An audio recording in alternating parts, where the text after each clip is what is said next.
সকালে নাস্তার জন্য পাউরুটি কিনতে হবে। কিন্তু গাইস দেখো কি চলে এসেছে আমাদের এখানে, আলু জির রেডিমেড আলু ভর্তা। ওইটাকে আমি নিয়ে আজকে টাকা দিয়ে কি করবো, জীবনে টাকার শ্রাদ্ধ বহুত হবে। পেঁয়াজ রসুন মরিচ এগুলো আসছে, রসুন এগুলো কিনতে হবে। কিন্তু ও না সরি, এগুলোতে সব আছে। ও তারপরে এটাকে অনেক দামি জিনিস তো। শুয়ে থাকো, তোমাকে কিছু করবো না, তোমাকে খাবো না, এমনি রেখে দিব। চল। তারপরে দেখো এই প্লেট বাটি হান্ডি পাতিল সব নিয়ে চলে এসেছি। প্রথমে আলুর প্যাকেটটা ছিঁড়ে দেখি কি কি আছে। গাইস দেখো, প্রথমে আছে হচ্ছে এটার মধ্যে কি পটেটো ফ্লেক্স, তারপরে আছে হচ্ছে ভাজা পেঁয়াজ, তারপরে এটা কি উপরে উঠে গেছে, তারপর হচ্ছে ফ্রাইড চিলি, তারপর মাস্টার্ড অয়েল মানে সরিষার তেল, লবণ, এরপরে হচ্ছে পানি, এরপর হ্যান্ড গ্লাভসও দিছে দেখছো। তারপরে এই যে পটেটো ফ্লেক্সের এটা এই শুরুতেই কেটে নিব, কিন্তু কেচি দিয়ে ঢং করে কাটার মতো সময় আমার নেই। তারপরে কি রে, এগুলো তো আমি দেখছিলাম যে আরো গুঁড়া গুঁড়া থাকে, এরকম চ্যাপটা চ্যাপটা কেন?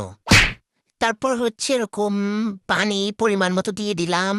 পানি কি বেশি হবে নাকি একটু লাগতেছে। এরপর হ্যান্ড গ্লাভসটা পরে নিচ্ছি, কিন্তু আমার মতো গরিব, আমার মতো আতা ভুতারে দিয়ে এসব হবে না হ্যান্ড গ্লাভস দিয়ে। সো এটা আমি খুলে নিলাম, আমি খালি হাত দিয়ে করব। তারপর হচ্ছে ভাজা পেঁয়াজগুলো এক সাইডে নিয়ে নিলাম, ভাজা পেঁয়াজ আর কি কি আছে এটাতে।